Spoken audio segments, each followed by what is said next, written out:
Every year, millions of people walk into boat shows and hand over $40,000 convinced they are buying something built to last. They are not wrong about the price. They are completely wrong about what that money actually bought. Plush vinyl seating, a bimini top, the engine gleaming under the showroom lights.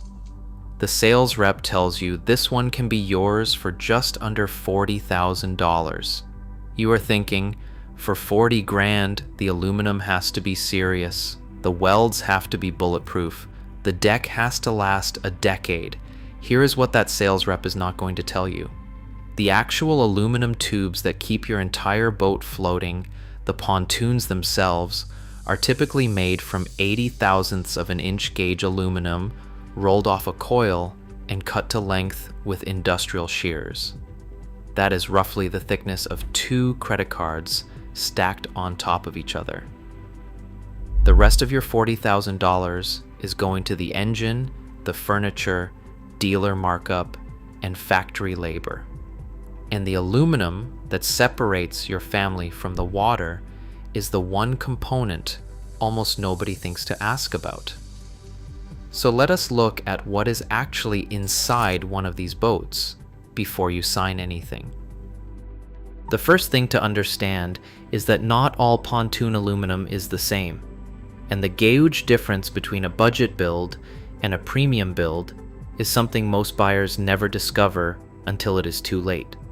The industry standard for entry-level and mid-range pontoons is 80 thousandths of an inch gauge aluminum. Premium builders like Bennington on upper trim lines and JC Tritoon move to 100 thousandths of an inch on the tubes and 125 thousandths of an inch on the nose cone, the front section of the tube that takes the most impact. That difference sounds small on paper. The gap in real-world performance is not small. Thinner aluminum dents more easily on dock impact, develops stress fatigue faster under wave loads, and is significantly more vulnerable to the kind of pitting corrosion that starts at the waterline and works inwards silently over years. Forum members at the Hull Truth have documented pontoon logs on boats less than 3 years old showing visible pitting right at the waterline. The metal does not announce when it starts going, it just goes. And by the time you notice, water is already inside the tube. Here is where it gets worse. A pontoon log filling with water is not a slow, graceful problem. One Sun Tracker owner, in a verified complaint, documented their boat listing hard to one side while tied at the dock, a log taking on water after a weld failed near the keel seam.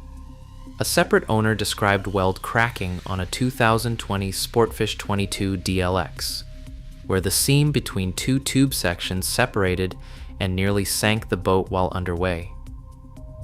The manufacturer website claimed that every log is pressure tested 2 times at the factory. The dealer who fixed the leaks told the owner that the factory does not actually do that because they are too busy repairing pontoons right after they sell them. Now let's go inside the deck itself, because this is where the construction picture gets familiar if you have followed any fiberglass boat teardown content. Underneath the vinyl flooring on most pontoons in the $35,000 to $45,000 range, you will find a plywood subfloor, not composite, not an aluminum plate, plywood. The quality of that plywood varies enormously between builders and is almost never disclosed in any sales conversation. The failure mode is identical to what happens in fiberglass hulls. Fasteners penetrate the plywood. Screws holding down cleats, seat pedestals, rod holders, cup holders. Every one of those holes is a water entry point. Once moisture reaches the end grain of plywood, it wicks inward. Delamination begins invisibly beneath a surface that still looks and feels perfectly fine. Owners on pontoon forums have documented discovering completely rotten subfloor sections on boats with fewer than 50 hours of use. Not because they abused the boat, because the fastener holes were not properly sealed at the factory and the wood used was not true marine grade. The cost difference between standard exterior plywood and proper marine grade plywood is roughly $40 to $80 per sheet. On a 22-foot pontoon deck, requiring perhaps 8 to 10 sheets, that is under $600 in materials to eliminate the single most common long-term structural failure in this class of boat. Most manufacturers building in the $30,000 to $45,000 range are not spending that money. If you are finding this useful, hit subscribe as we post frequently. The cross members connecting the deck frame to the tubes tell you more about a pontoon's long-term structural integrity than almost any other component. Budget builders use a C-channel cross-member design. Premium builders use a hat channel design, which is a cross-member with flanges that resist racking and torsion far more effectively. The difference matters most in rough water, when wave loads cycle through the frame constantly, and it matters in how the deck-to-tube connection holds up over years of thermal expansion and contraction. A pontoon that racks in rough water is stressing every weld on every tube attachment point every single time it flexes. Those welds do not fail immediately.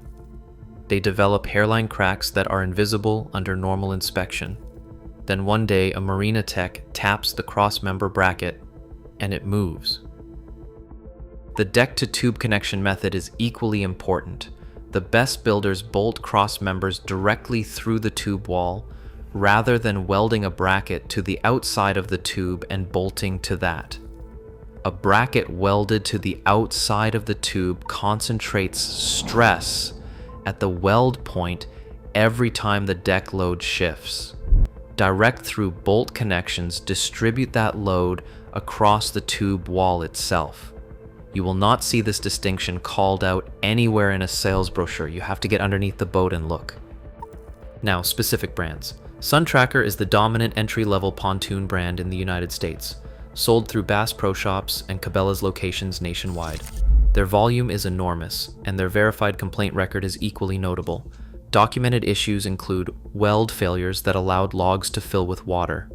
Fuel tanks are positioned so low that the entire tank can submerge underway, creating chronic fuel contamination problems. Owners report inconsistent assembly quality, varying from boat to boat within the same model year. The company offers a lifetime structural warranty on the logs. That warranty would be more reassuring if log failures were not appearing in verified complaints on boats under 2 years old. Tracker Marine, the parent brand, carries some of the lowest consumer satisfaction ratings in the segment. Owners have documented cracked welds on hull attachment points. Warranty claims have been denied on technicalities. Some boats showed hull deformation from wave loading within the first season. One owner of a $30,000 tracker described the deck cross members visibly flexing in moderate chop. Another owner had a warranty claim for a log filling with water rejected because the failure point was not technically defined as a weld in the warranty language. The 2020 through 2022 production window made all of this worse across the industry. Demand outpaced factory capacity. Experienced aluminum fabricators who understood cure sequences, weld prep, and quality standards left during the shutdown period and were replaced by workers sometimes weeks into the job. Industry insiders on major boating forums were direct about what that period produced. One described boats leaving factories before welds had properly cooled. Another said quality control inspections were running behind production lines, rather than in front of them. Here is what separates the boats that hold up. Bennington upper trim lines, Manitou, Barletta, and Premier use heavier gauge aluminum on the tubes, hat channel crossmember construction, and in several cases aluminum frame seating rather than rotocast plastic. That choice eliminates an entire category of moisture intrusion from seat post hardware.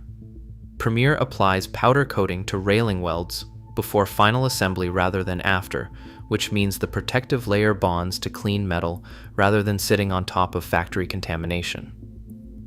These are not marketing distinctions, they are construction decisions that show up in the condition of a 10-year-old boat versus a 5-year-old one. The raw material cost difference between a budget pontoon build and a proper one is real, but not what most people assume. Moving from 80 thousandths to 100 thousandths tube gauge, adding hat channel cross members, and specifying true marine plywood for the subfloor adds between $1,500 and $3,000 in materials on a full-size platform. That is the gap.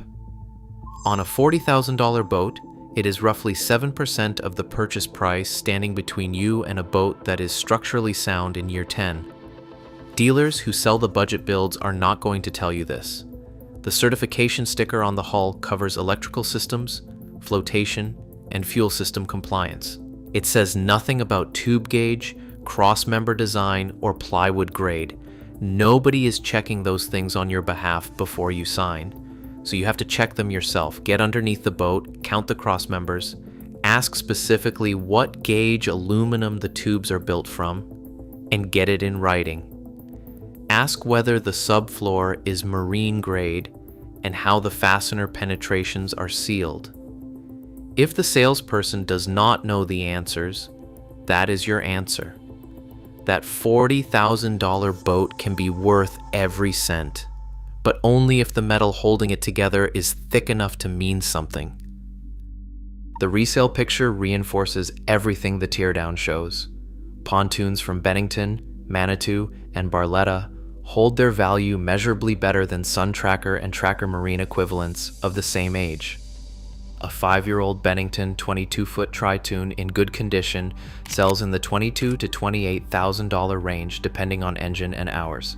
A 5-year-old Sun Tracker equivalent in comparable condition sells in the $12,000 to $17,000 range.